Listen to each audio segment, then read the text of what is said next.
तो साथियों उसमें 23 सेक्शन में एक आर्टिकल डाला है, टीईटी को लागू कर दिया, कानून बनाया 2011 को, लागू कर दिया 2003 से या 5 से। यानी क्या कहा कि टीचर एलिजिबल नहीं है, वो पढ़ाने के काबिलियत नहीं है। एक अंताचाक इस देश को, चाय बेचने वाला इस देश को चलाने की काबिलियत रखता है, एक टीचर को पीढ़ी दर पीढ़ी पढ़ा रहा है, वो काबिलियत अचानक कैसे गवा चुका, कैसे गवा चुका है? यह मैं नहीं कह रहा हूं, मोदी जी बार बार कहा करते थे कि मैं चाय बेचने वाला हूं, बार बार कहते थे। एक चाय बेचने वाला अगर प्रधानमंत्री एक देश को चला सकता है, अपनी जिंदगी जिसने लगाई बच्चों को पढ़ा सकता, अनएलिजिबल कैसे हो गया, कैसे हो गया? लेकिन साथियों पूरा एजुकेशन जो है उसको प्राइवेटाइजेशन का। साथियों इस सेशन में 3 सब्जेक्ट है कि लेबर लॉज, इसकी गंभीरता को मैं आपको बताना चाहता हूं। नए श्रम कानून के मूल निवासी बहुजन समाज पर होने वाले सामाजिक और आर्थिक दीर्घकालीन परिणाम, एक गंभीर चिंतन।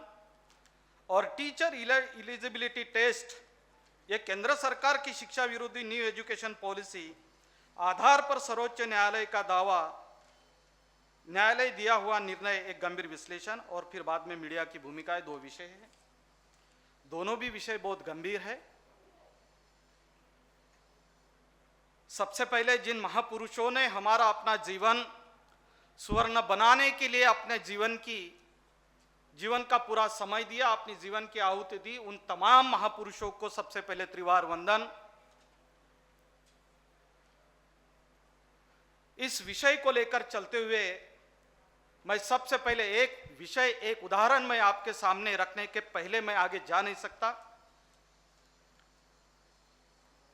क्योंकि इसकी गंभीरता को मैं आपके जीवन के साथ जोड़ने का प्रयास करना चाहता हूं कि कानून अगर आपके जीवन को उद्धार, उत्थान और आपके सम्मान का हित लक्ष्य का अगर बनाया जाता है तो आपका जीवन मनुष्य के उपलक्ष्य में वो सार्थक है। आपका जीवन मनुष्य के उपलक्ष्य में वो सार्थक है। अगर कानून बनाने वालों ने कानून को तोड़कर अगर कानून बनाया दिया जाए और आपके जीवन के महत्वपूर्ण मूल्य और सार्थक मूल्यों को अगर उससे निरस्त कर दिया जाए, तो साथियों जिंदगी से वर्तमान के कानून को माइनस कर दो, आपका जीवन वर्तमान में जानवर के समान है, उसमें कोई फर्क नहीं है। वो डिपेंड है वर्तमान में जो व्यवस्था सिस्टम आपके साथ काम कर रही है, वो सिस्टम, वो जिस देश में प्रजा है, क्या उस प्रजा ने बनाई हुई सिस्टम है या प्रजा के विरोध में जाकर बनी हुई सिस्टम है? ये दोनों भी चीज वर्तमान में आपके लिए चिंतन के लिए है। ऐसा क्यों कहता हूं कि वर्तमान में अगर देखा जाए तो जिनकी प्रजा है उनका शासन नहीं, और जिनका शासन है उनकी प्रजा नहीं। जिनका शासन है उनकी प्रजा नहीं, और जिनकी प्रजा है उनका शासन नहीं।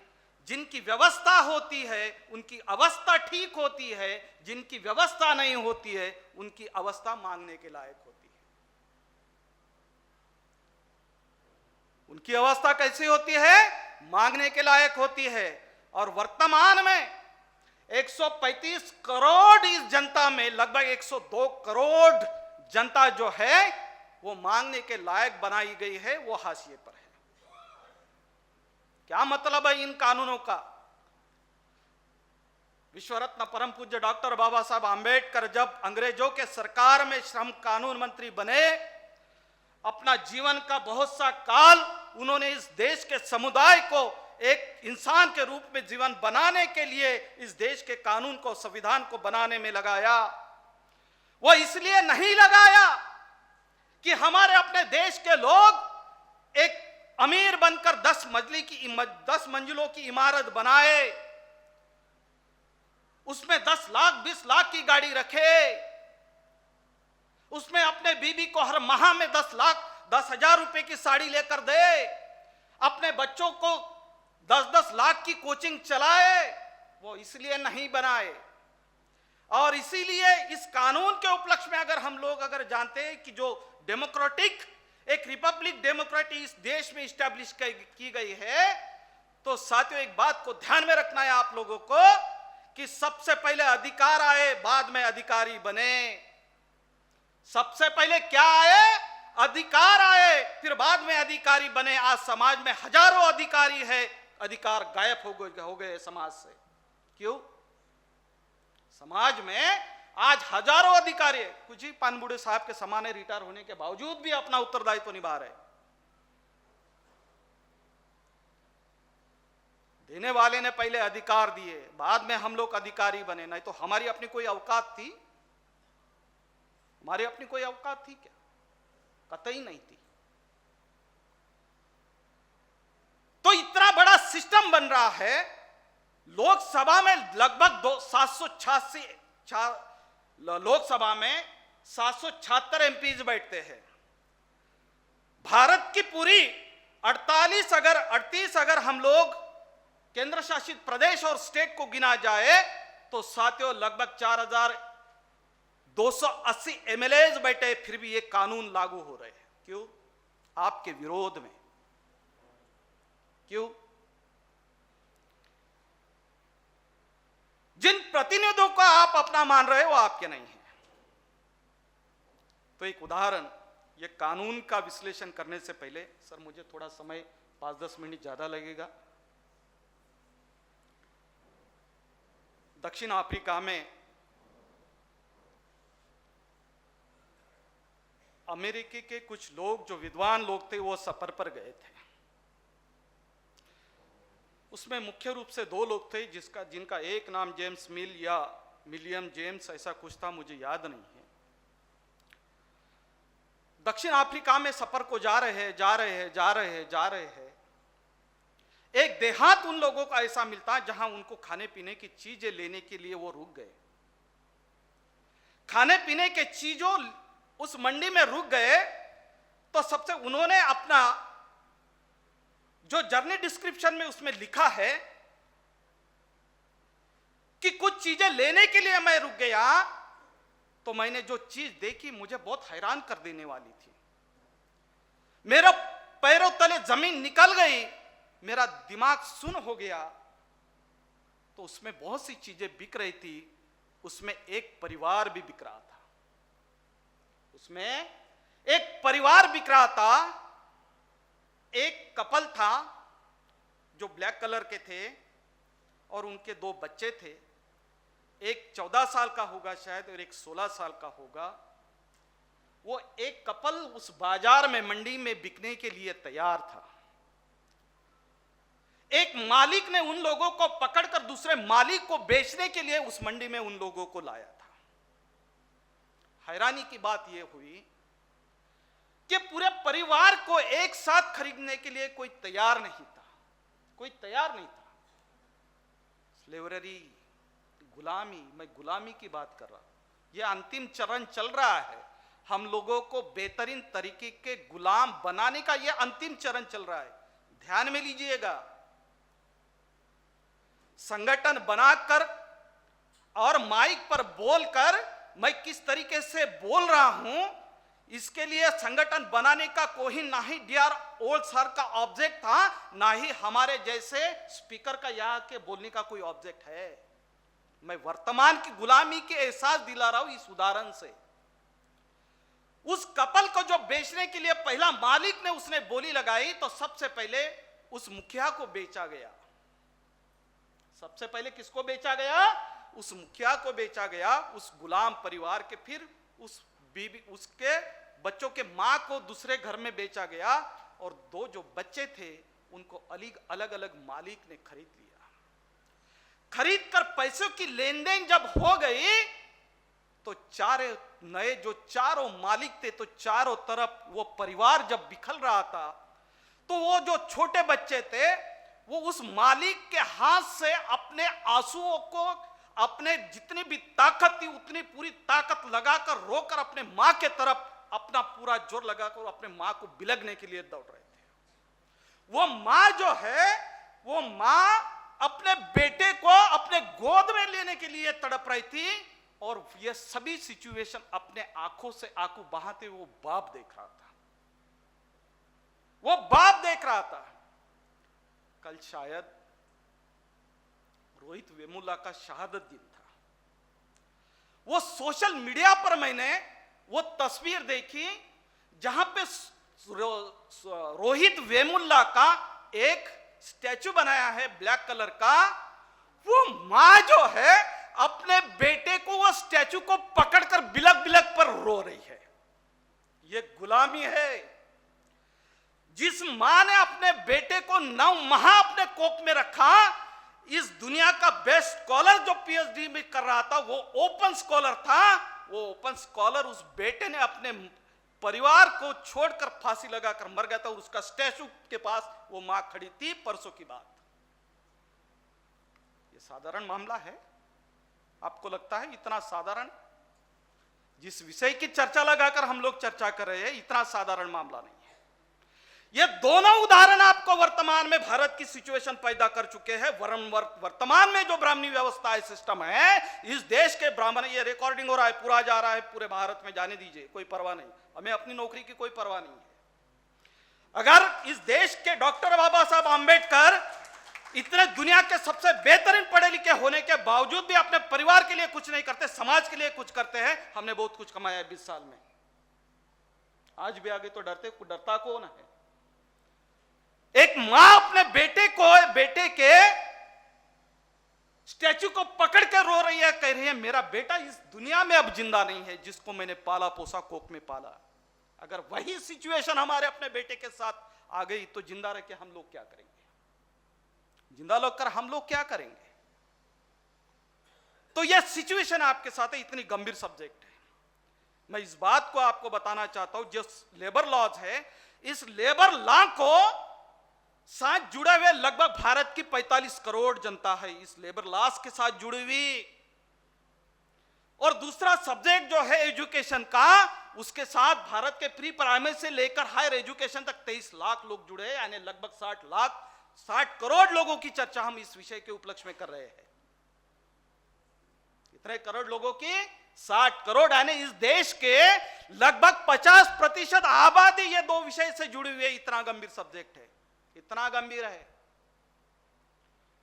और बाबा साहब ने जब यह सब कुछ लिखा तो 400 कानून लिखा, उसमें संविधान में डाला, वो लागू किए, और सभी के सभी कानून बदला दिए गए। सभी कानून बदला दिए गए, एक भी कानून आपके फेवर में नहीं। सबसे पहला कानून द पेमेंट ऑफ वेजेस 1936। इसका क्या मतलब है साथियों? इसका क्या मतलब है? मैं वो अफ्रीका का जो उदाहरण बता रहा हूं उसके साथ आप जोड़ देता हूं, आपके और आपके जीवन के साथ जोड़ता हूं, ताकि आपको इसकी गंभीरता समझे। यह कानून उस समय बाबा साहब ने अपने संविधान में लागू किया, वेतन देय अधिनियम। इसका मतलब था कि जिस तरीके से वो परिवार, एक मालिक ने दूसरे मालिक को बेचा था, और उनको क्या मिलता था? कुछ भी नहीं, 24 घंटे अपने मालिक का काम, और अगर वो मालिक चाहे तो 24 घंटे में एक बार उसको खाना दे, अन्यथा ना दे। गुलामी। ये क्या है? गुलामी है। ये देश रिपब्लिक डेमोक्रेसी तो है, लेकिन कानून के भीतर आपकी 100% गुलामी ला चुकी है। ये आ चुकी है।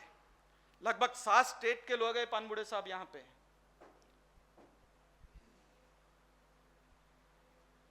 तो यह कानून के भीतर था कि वेतन देय अधिनियम। बाबा साहब को पता था कि केवल मात्र अफ्रीका में, अमेरिका में यह गुलामी जो है, एक मालिक बदल रहा है। यहां तो पानी पीने के लिए हमारे अपने लोगों को रोका जाता है। इसका मतलब यह है वहां पे गाय पानी पी सकती है, भैंस पानी पी सकता है, कुत्ता पानी पी सकता है, मेरे लोग पानी नहीं पी सकते। तो मेरे पास वर्तमान में अगर मैं डेमोक्रेसी इस देश में स्टैब्लिश कर रहा हूं, तो कानून के साथ ही मैं इस गुलामी को मिटा सकता हूं और हक अधिकार दे सकता हूं बाबा साहब। और इसीलिए मेरे अपने लोगों से कोई काम करे तो गारंटी इस वेतन के साथ होनी चाहिए कि क्या अगर दिन भर 12 घंटे काम करता तो उसको किसी भी हालत में उसके श्रम बिकने की मजदूरी मिलनी चाहिए। कानून था, रद्द हो चुका है, रद्द हो चुका है। कौन सा? The payment of wages act 1936 cancel.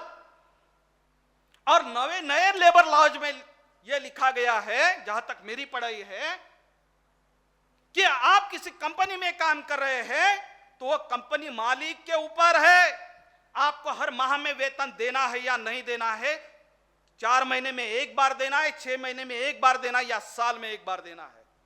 वर्तमान के सिचुएशन में हमारे जो एजुकेशन में टीचरों की नई भर्ती हुई है, 8-8 महीने उनके वेतन नहीं है। और वेतन कितना है? 16,000। वेतन कितना है? 8,000। इंसान है हम लोग, हम इंसान है। इस सिस्टम को क्या बताना चाहते हैं हम लोग? कि हम इंसान है। इस छाती के भीतर एक कलेजा है जिसकी भावनाएं है। जब हम लोग अपने बेटा बेटी, अपने बहू को देखते हैं तो ये उम्मीदें रखते हैं कि मैं अपने बेटे को दिवाली को एक कपड़ा लेके दूं, मैं बीबी को अपने 100 रुपए की साड़ी लेके दूं। दिवाली आई, होली आई, बीत गई, निकल गई, वेतन नहीं हुए। कानून लागू हो चुके, सिस्टम चल रहा है, कानून बनने के है, सिस्टम चल रही है। पहला कानून द मिनिमम वेजेस एक्ट 1948, इससे भी बाबा साहब का समाधान नहीं हुआ।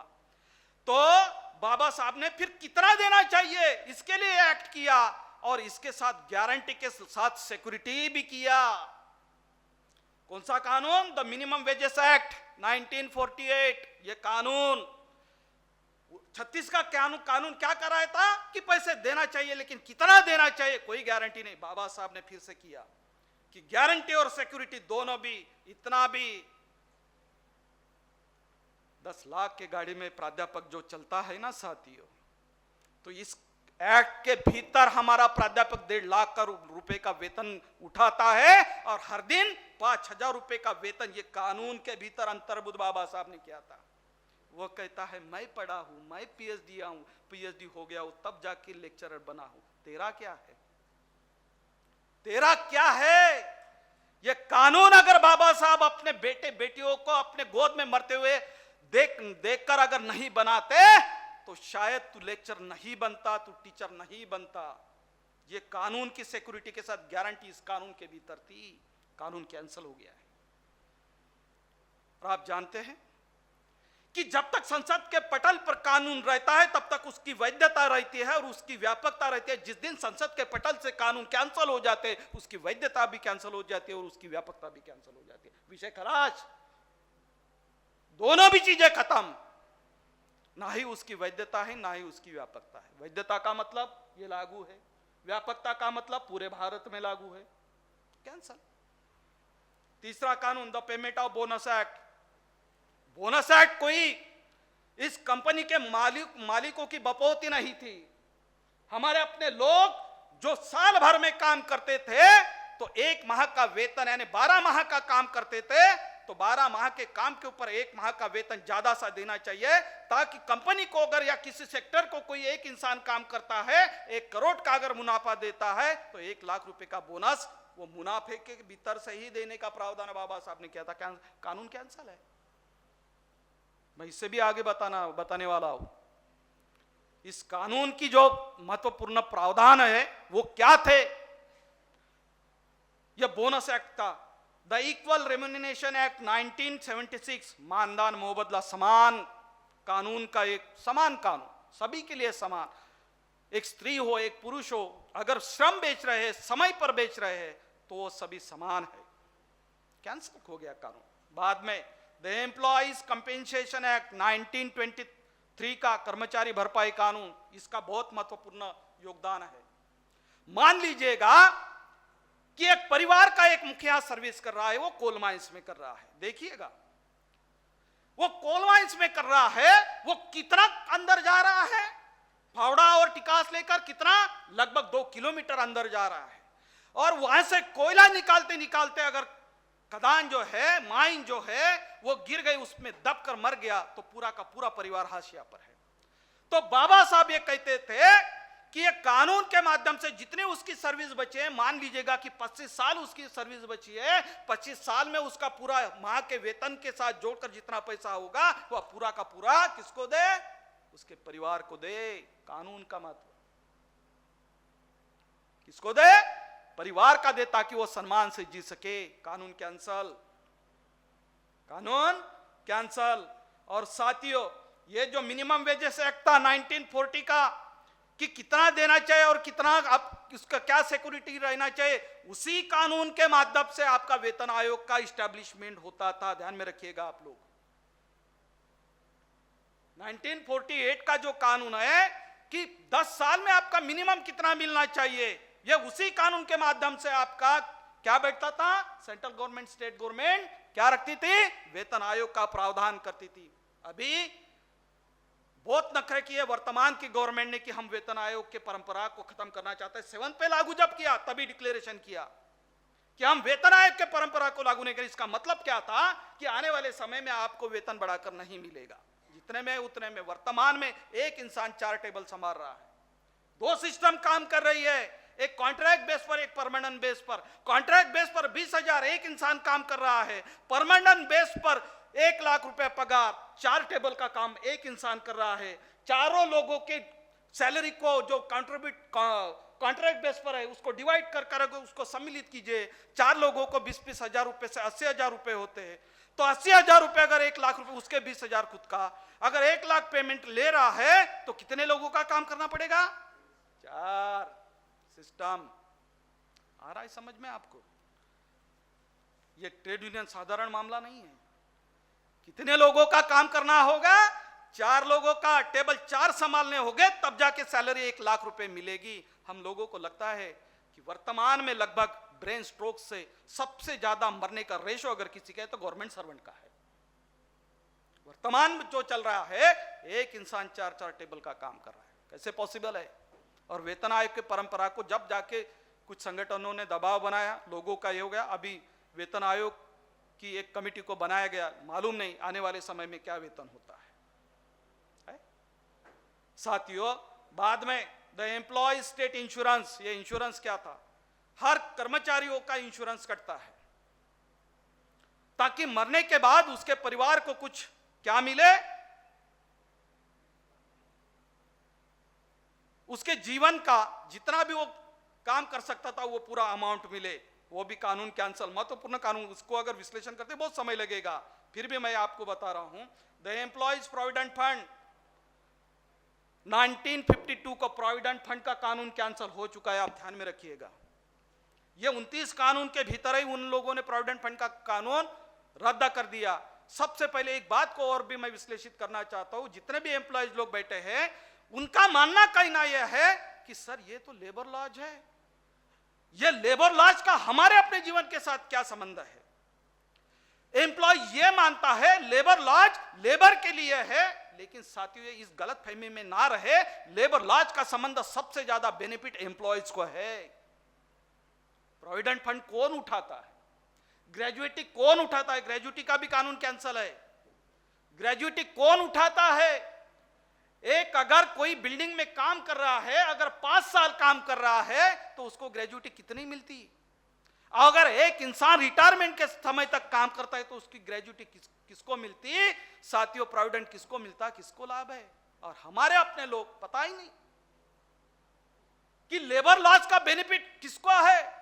वो मान रहे हैं कि लेबर को है, लेबर को नहीं, आपको है। इसका पूरा का पूरा बेनिफिट आपको है। और प्रोविडेंट फंड बाबा साहब ने जब मुंबई मिल का दौरा किया था और उस समय एक परिवार में एक मुखिया काम करते करते उसका उम्र जो है रिटायरमेंट पर आ चुकी थी। जब बातचीत चल रही थी, उसी कमेटी से हो गए, तो बातचीत जब चल रही थी तो उन्होंने पूछा कि अब आपकी उम्र रिटायर्ड हो रहे आपके पास शेष कितना है? तो बाबा साहब को पता चला ये तो इसकी तो उम्र पूरी जा चुकी और नौकरी के होने के बावजूद भी इनके पास कोई अब शेष नहीं रहती रकम, तो इसलिए प्रोविडेंट फंड का बाबा साहब ने प्रावधान किया था। और जो मैटरनिटी लीव का ही मामला उसी गिरनी से जुड़ा हुआ मामला था। एक महिला कपास उठाते उठाते उसके पेट में बच्चा था, 8 माह की वो पेट से वो महिला जो थी, बाबा साहब ने देखा कि ये महिला अभी भी काम कर रही है, उसके पेट में बच्चा है, उसको जरूरत है आराम की, फिर भी वो व्यवस्था सिस्टम जो है काम करवा रही है। तो बाबा साहब ने मैटरनिटी लीव का कानून भी उस महिला को देखकर किया था। बाबा साहब का विजन कितना था, हमारा कितना है। तो साथियों, प्रोविडेंट फंड का कानून रद्द हो चुका है। अगर आप वर्तमान में अगर कर्मचारियों की स्थिति देखते हैं तो जो भी रिटायर्ड हो गए लोग, 2-2 साल उसका प्रोविडेंट फंड रिफंड नहीं हो रहा है, वेटिंग पर चल रहे लोग। जो रजा रोकी कर रहे हैं वो 3-3 साल नहीं मिल रहा है। क्यों? आपका पैसा वहां है का? जितना भी प्रोविडेंट फंड का पैसा था, लगभग साथियों 75% प्रोविडेंट फंड का पैसा अभी आने वाले 2023-24 में, जब अदानी की कंपनी को अमेरिका ने जब फाइन लगाया था, उसको ब्लैक लिस्ट में डाला था, तो आपके प्रोविडेंट फंड का पैसा लगभग 75% उसमें डाइवर्ट किया गया। कानून रद्द है, कौन कहने वाला है, कौन क्लेम करेगा? मिल रहा है, मिल रहा है। जिस दिन कानून सही तरीके से अप्लाइड होगा, मान लीजिएगा आपका प्रोविडेंट फंड और आपकी ग्रेजुइटी जीरो हो जाएगी, जीरो। ये सभी बातें साथियों हम लोग 2017 से कैडर लगाकर बता रहे हैं। ये लिटरेचर इतना ही नहीं है 4 पेज का, लगभग 2,500 पेजेस का लिटरेचर है ट्रेड यूनियन का मेरे पास, और बार बार गला चिल्ला फाड़ फाड़ कर बता रहा हूं। अब वो लागू हो चुका है, उसके शिकार हम भी लोग हैं। लागू होगा, मैं आप बोलेंगे कि ये कैसा होगा? होगा साथियों। जब पुरानी पेंशन का कानून 2003 में रद्द कर दिया, उसको लागू कर दिया, कांग्रेस गवर्नमेंट ने कानून बनाया, बीजेपी ने लागू कर दिया, कांग्रेस ने 2009 को है कानून बन चुका है तो लागू होगा ही होगा। उनको पता है कि कब कौन सा हथियार निकालना है, वो जानते हैं, हम लोग नहीं जानते। तो यह कानून का महत्व इतना बड़ा है। आपकी ग्रेजुइटी गई, आपका प्रोविडेंट फंड गया, आपका सिक्योरिटी गया, आपका कंपेंसेशन गया, आपका हर माह का वेतन का गारंटी समाप्त हो गया। यह इतने महत्वपूर्ण कानून है। और साथियों, आपको ये IL&FS नाम की कंपनी थी जो प्रोविडेंट फंड के, इससे पहले 2016 में दी गई थी इसका प्रोविडेंट फंड का पैसा। अब ये उदाहरण के लिए हमारे पास कोई समय नहीं है। दूसरी बात, इसमें सब्जेक्ट जो लगा था वो सब्जेक्ट ये था, इसमें तो और भी कुछ कानून आते, जैसे कि 2019 में आपके वेतन संहिता अधिनियम 2019 को वो पास कर दिया गया। आने वाले समय में आपका जितना भी वेतन है उसका 50% भी आपको वेतन मिलेगा, ध्यान में रखिएगा। लागू होने दीजिए समय। और हमारे लोगों की आदत है, जब तक पत्थर उछलकर हमारे पांव पर नहीं गिरता, जब तक पत्थर उछलकर हमारे पांव पर नहीं गिरता और जब तक हमारे पांव से खून नहीं निकलता, तब तक हम यकीन करने वाले लोग नहीं है। इतने महान लोग हैं बहुजन समाज के लोग, कोई साधारण लोग थोड़ी है। हमारी महानता कम थोड़ी है, बहुत बड़ी महानता है हमारी। बताने वाला अगर बता भी दे, है ऐसा होता है क्या, कुछ भी आता है, कुछ भी बताता है, वो राजदीप को कोई काम धंधा नहीं है, वो वही करता रहता है, ऐसा होगा, वैसा होगा, वैसे होगा, डराता है। ये गवर्नमेंट के कानून है, गवर्नमेंट कैसा कैंसिल कर सकता है? उसको सिक्योरिटी है। गवर्नमेंट तुम्हारे बाप की कोई पपोती अभी तक नहीं बनी है। गवर्नमेंट जो बनी है वो बहुजन समाज के बाप की पपोती नहीं बनी है, पपोती उसकी बनी है जिसने बुद्धा से लेकर वर्तमान तक पीढ़ी दर पीढ़ी संघर्ष करके, समर्पण देके अपनी व्यवस्था सिस्टम को बनाने में सफल हो गया है। पपोती उसके बाप की है, तुम्हारे मेरे बाप की पपोती नहीं है। जानते हैं आप, हम लोग यूं ही थोड़े ब्राह्मण को गाली देने से कुछ चलता नहीं। बार बार माइक से पुराने संगठन में आकर गाली देकर काम करता था, हम लोगों में दम भरता था, बारूद भरती थी। जैसे मान लीजिएगा कि दिवाली के समय में पटाखे के समान हम भी फूट जाते थे, पटाखों के समान बारूद इतनी भर दी, ये नालायक, वो नालायक, ये वो। ब्राह्मणों ने बृहदत्त को मारने के लिए कितनी पीढ़ियां बर्बाद की मालूम है आप लोगों को? जब सिस्टम बुद्धा ने बहुजन समाज के कल्याण के लिए खड़ी की तो उन्होंने 2100 साल बिताए और 700 पीढ़ियां बिताई, तब जाके बृहदत्त को मार सके। कितने साल? 2100 साल उन्होंने वेट किया, 700 पीढ़ी उन्होंने बर्बाद कर दी। एक पीढ़ी 30 साल काम करती है, आप गुना कीजिए, भागा कीजिए, उसको डिवाइड कीजिए। 2100 साल उन लोगों ने बिताए, 700 पीढ़ियां बर्बाद की, और जैसे भी बृहदत्त का खून किया, वर्तमान तक हमारे गले से हमारे छाती पर बैठे उठ नहीं रहे। साधारण मामला थोड़ी है यह। मामला इंसानों के प्रति इंसान को जीने और मान सम्मान का हक देने का है। ये इतना मामला साधारण नहीं है। और हम लोग ये कहते हैं, ये मानते हैं कि मेरा अपना उद्धार उत्थान, मेरे बेटे की नौकरी की सुरक्षा कोई और करेगा।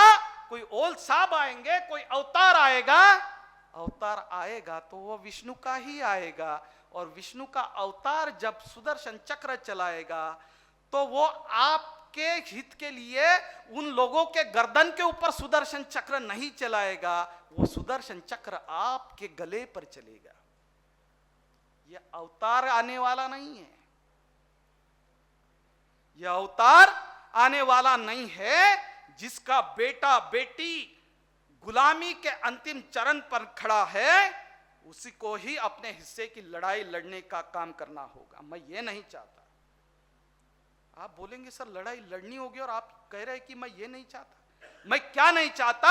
मैं ये नहीं चाहता कि वर्तमान की गुलामी जो है, जो आंदोलन हम लोग चला रहे हैं, वो अपने कंधे से अपने बेटे के कंधे को ऊपर में हम लोग ट्रांसफर करें। ये गुलामी की लड़ाई ही लड़ने की यूं ही पीढ़ी दर पीढ़ी चले। मैं ये चाहता हूं, हम लोग ये चाहते हैं, ये गुलामी का आंदोलन हम अपने जिंदा रहने तक ही उसका पूरा करें, ताकि आने वाली पीढ़ी खुशहाली से जी सके। हम ये करना चाहते हैं, यह संकल्प करना चाहते, करना होगा। इस बात को यह मत मानिएगा आप कि हम 300 350 लोग हैं। मैंने कल उदाहरण दिया था, 1885 में कांग्रेस स्थापन थी, 5 दिन का कैडर कैंप चला, 72 लोग केवल अवेलेबल। कहां पे? तेज संस्कृत कॉलेज बॉम्बे में 28 दिसंबर से 31 दिसंबर कितने लोग थे? 72 लोग केवल।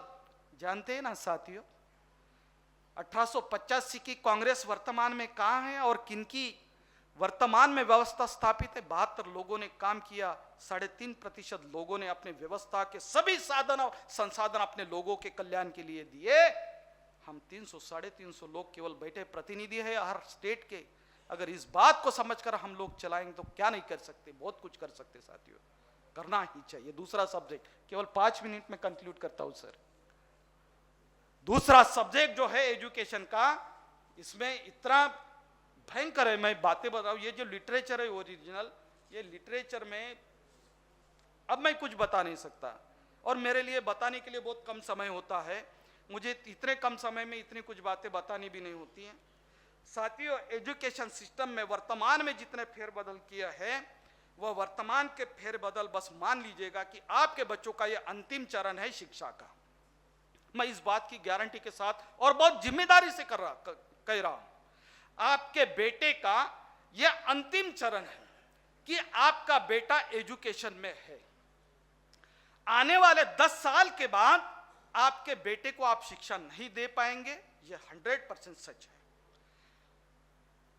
शिक्षा वही लोग दे पाएंगे जिनकी सैलरी, जिनके घर में लगभग 1 लाख रुपए का इनकम हो सकता है। वर्तमान की एनईपी जो है, एनईपी का मतलब न्यू एजुकेशन पॉलिसी जो है, वो एजुकेशन पॉलिसी केजी से लेकर पीजी तक एटोनॉमस हो चुकी है। एटोनॉमस का क्या मतलब है? एटोनॉमस का मतलब यह है कि जो संस्था खोलेगा वही चलाएगा, वो निर्धारित करेगा कि कौन टीचर होगा, कौन स्टूडेंट होगा, कौन टीचर होगा, कौन स्टूडेंट होगा, निर्धारित वो पॉलिसी करेगी। और वो पॉलिसी संविधान के 100% विरोध में है, संविधान के 100% विरोध में है। और संविधान में कानून जरूर है, तो कानून तो संविधान ही हमारे अपने बाप ने लिखा है, तो हमारे अपने बाप ने अगर कानून लिखा है, संविधान लिखा है, तो निश्चित रूप से हमारे कल्याण के लिए ही लिखा है, निश्चित रूप से हमारे कल्याण के लिए ही लिखा है। और जिनके कल्याण के लिखा है, जिन्होंने हमारे अपने हक अधिकार को निरस्त किया था, रद्द किया था, लागू करने के लिए उन्होंने मनाही करती, ताकि हम लोगों को कानून उद्धार उत्थान के लिए कोई कानून नहीं बनाए थे। किसमें वेद में, पुराण में उनके कल्याण के लिए भी लिखे हैं। एक बहुत बढ़िया स्टेटमेंट है, तुम्हारे बाप ने जब संविधान लिखा तो हम लोगों को अधिकार वंचित कर दिया, हमारे बाप ने जब संविधान लिखा तो आपको भी अधिकार दिया और हमको भी अधिकार दिया। हम समानता को मानने वाले लोग हैं, हम इंसानियत को मानने वाले लोग हैं, लेकिन वो लोग नहीं है। एक उदाहरण बार बार दोहराता हूं, आपकी जिंदगी की कीमत कितनी है। 2015 में, ये हर बार मैं उदाहरण देता हूं और मुझे अच्छा भी लगता है देने के लिए। 2015 में हैदराबाद में रेस कोर्स पर घोड़ों की शर्यत चल रही थी। हैदराबाद में घोड़ों की शर्यत चल रही थी। घोड़े अपने अपने मालिक उस घोड़े पर बैठकर दौड़ रहे थे, क्योंकि रेस में सबसे ज्यादा सट्टा लगता है साथियों, और उस पर बहुत ज्यादा कमाई होती है। तो इसीलिए करोड़ रुपए की लागत होती है और करोड़ रुपए की मिल्कियत होती है। तो घोड़े भी उस कीमत के होते थे। तो जब घोड़े रेस पर दौड़ रहे थे, तो दौड़ने, क्योंकि पहला आना होता है, जो सबसे पहला आएगा उस घोड़ा वो जीत जाएगा और उसको बहुत बड़ा बख्शिश मिल जाएगा। तो एक घोड़ा दौड़ते दौड़ते गिर गया और उसका बायां पैर फ्रैक्चर हो गया, टूट गया। जब वो मालिक ने उस घोड़े के पांव का इंश्योरेंस का क्लेम किया, तो साथियों उस घोड़े के पांव का क्लेम रिटर्न कितना मिला होगा आप जानते हैं? उस घोड़े के पांव का रिटर्न इंश्योरेंस के माध्यम से जो मिला, उसकी कीमत थी 7 करोड़। कितने? 7 करोड़। कानून लागू थे, फिर भी आपकी कोई कदर नहीं था, कानून कैंसिल हो गए। आपका बेटा, आपके पति उस कंपनी के मशीन में जाकर अगर कूट कर भी बाहर निकले तो 50,000 रुपए भी आपकी वर्तमान की गवर्नमेंट आपके पति को या बेटे को मरने के लिए रिटर्न नहीं करेगी। वर्तमान, इसका मतलब यह है, मैं यह बताना चाहता हूं कि आपकी कीमत उनके जानवरों से भी जीरो है। कितनी है? जीरो है। उसके घोड़ों की एक पाव की कीमत 7 करोड़ है। आपका बाप अगर खेती में काम कर रहा है, वो खेती का भी, किसानों का और लेबर का भी कानून उसी को लागू है साथियों, लेबर लॉज में। अगर कपास नहीं हो गया, इसके लिए अगर वो किसी पेड़ को गले में फांसी लगाकर मर जाता है, तो गवर्नमेंट 50 रुपए का भी इंश्योरेंस, 50,000 का भी रिफंड नहीं करती। इतनी जीरो कीमत आपके लोगों की है। और साथियों, ये एजुकेशन में वर्तमान में जो सेक्टर बनाए गए हैं, वो केजी से लेकर पीजी तक है। उसी में एक टीचरों की बात नहीं है, एक कानून बनाया गया है 2010 में, राइट टू एजुकेशन। नाम क्या दिया गया? राइट टू एजुकेशन, शिक्षा का अधिकार। अधिकार कैसा? सख्ती से भी और मुफ्त भी। आपको शिक्षा लेना है। कब बना रही गवर्नमेंट? संविधान लागू होने के बाद, 60 साल के पहले, 60 साल के बाद। और कहां तक शिक्षा दे रही है? पहली से लेके 8वीं तक। कौन से साल में? 2010 में। कब दे रही है? 2010 में। आरटी बनाई गई थी, सेक्शन डाले थे 36, सेक्शन लागू किए थे 19। लागू कितने किए थे? 19। बनाए कितने? 36। और 36 लागू जो भी छात्रों के उपलक्ष्य में, हित में थे, ऐसे लागू नहीं किए। अध्यापकों के हित में थे, ऐसे लागू नहीं किए, केवल लागू कर दिए। कहां लागू किए? सरकारी स्कूलों में। कैसे? कि शिक्षा आपको मुफ्त मिले और सख्ती से मिले। कोई भी या पढ़ लिखा भी इंसान नहीं हो तो सरकारी स्कूलों में शिक्षा साथियों मुफ्त मिलती है या पैसे देकर मिलती है? आप ही बताइए। मैं तो टीचर हूं, आप ही बताइए कि सरकारी स्कूलों में शिक्षा मुफ्त मिलती है या पैसे देने पड़ते हैं? सरकारी स्कूलों में मुफ्त है। सरकारी स्कूलों में शिक्षा कैसी है? मुफ्त है, मुफ्त में मिलती है। यह कानून कहां अप्लाइड है? सरकारी स्कूलों में अप्लाइड है, जहां शिक्षा कैसे मिल रही है? पहले से ही मुफ्त है। कानून कहां अप्लाइड है? सरकारी स्कूलों में है। आईसीएसई बोर्ड है, आईएससी बोर्ड है, सेंट्रल बोर्ड है। इन बोर्डों में प्राइवेट बोर्ड है, ऑटोनॉमस, वहां पे लागू नहीं है। जहां पे शिक्षा पैसों से दी जाती है वहां पे आरटी लागू नहीं है। इतना भी चूतिया मत समझिएगा कि हम बहुजन समाज के लोगों को कुछ समझता नहीं। यह भी मत समझिएगा कि हम लोग आरक्षण से नौकरी पाते हैं और आरक्षण में हायर एजुकेशन में जाते हैं तो इसके वजह से हमारा दिमाग जो है, हम जड़ बुद्धि के लोग हैं। अगर आप जड़ बुद्धि के नहीं होते तो वर्तमान में भारत को एक सब इंसान के ऊपर 5 लाख का कर्जा नहीं होता और हर इंसान इस देश में वर्तमान में 250-300 करोड़ अरब करोड़ का कर्जा नहीं होता। आप तो ओपन में हैं, इतने बुद्धिमान हैं, तो इस देश को प्रगति पे किस शिखर पर पहुंचाने की आपकी जिम्मेवारी थी। हम मान लेते हैं एससी एसटी ओबीसी के लोग रिजर्वेशन से पढ़ते हैं, नौकरी पर लगते हैं, लेकिन आप सपूत उसको कहा जाता है जो बाप ने कमाया है उसको शाबूत रखता है या उसमें इंक्लूड कर दिया जाता है। कपूत उसको कहा जाता है जो बाप ने कमाया उसको बेच देता है। आप ही बताएगा, वर्तमान की सरकारें जो है उसने बाप ने कमाया, इस देश के लोगों ने अपना खून पसीना बहाकर जो कमाया था वो बेचा कि उसमें बेचकर खरीद कर डाला। क्या किया? बेचा। तो सपूत कौन हुए और कपूत कौन हुए? तो साथियों, उसमें 23 सेक्शन में एक आर्टिकल डाला है, टीईटी को लागू कर दिया। कानून बनाया 2011 को, लागू कर दिया 2003 से या 5 से। यानी क्या कहा कि टीचर एलिजिबल नहीं है, वो पढ़ाने के काबिलियत नहीं है। एक अंताचाक इस देश को, चाय बेचने वाला इस देश को चलाने की काबिलियत रखता है, एक टीचर को पीढ़ी दर पीढ़ी पढ़ा रहा है, वो काबिलियत अचानक कैसे गवा चुका? कैसे गवा चुका है? यह मैं नहीं कह रहा हूं, मोदी जी बार बार कहा करते थे कि मैं चाय बेचने वाला हूं, बार बार कहते थे। एक चाय बेचने वाला अगर प्रधानमंत्री एक देश को चला सकता है, अपनी जिंदगी जिसने लगाई बच्चों को पढ़ा सकता, तो अनएलिजिबल कैसे हो गया? कैसे हो गया? लेकिन साथियों, पूरा एजुकेशन जो है उसको प्राइवेटाइजेशन बनना है। यह टीचरों का मामला नहीं है। अगर इतने बड़े पैमाने पर अगर गवर्नमेंट से टीचर को निकाला जाएगा तो उस स्कूल में अगर वर्तमान में 50% टीचरों की संख्या कम हो गई है, क्या उस स्कूल में अगर टीचर निकाले जाएंगे तो आप लोग आपके बच्चों को पढ़ाएंगे? नहीं पढ़ाएंगे। तो इसका मतलब जो गवर्नमेंट सेक्टर है एजुकेशन का, वो 100% उन लोगों को डिबॉलिश करना है और 100% प्राइवेटाइजेशन, निजीकरण को खड़ा करना है। प्रक्रिया शुरू हो चुकी है। मनुस्मृति में क्या था? आपको सत्ता, शिक्षा, संपत्ति की बंदी थी। सत्ता से तो आप कब के आउट हो चुके? कब के आउट हो चुके? आप 2000 से आपको आउट कर दिया सत्ता से।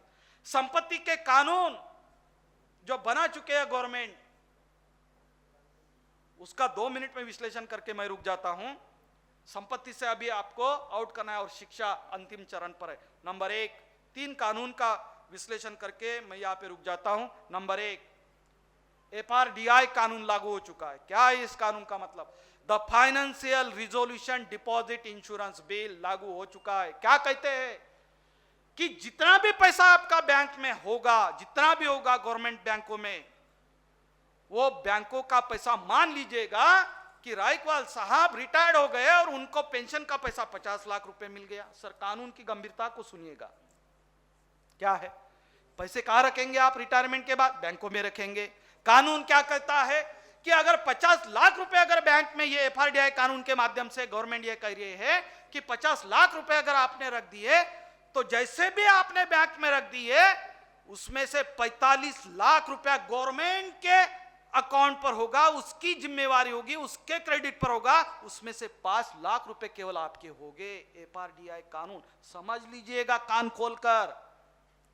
क्या कहता है एफआरडीआई कानून, the financial deposit insurance bill, कि अगर 50 लाख रुपए अगर आपने बैंक में डाल दिए, उसमें से 45 लाख रुपए का अधिकार गवर्नमेंट का है, केवल 5 लाख रुपए का अधिकार आपका है। वो बैंक अगर करप्ट हो जाती है तो वो मेरा पैसा वापस मुझे मिलना चाहिए। इसके लिए इस देश के किसी भी कोर्ट में आप जा नहीं सकते। कानून बन चुका है, लागू हो चुका है। अभी बॉम्बे के पिछले 2022 में वो बैंक करप्ट हो गई। आपको पता नहीं है, 120 लोग वो कतार में मर गए, पैसे मिले नहीं।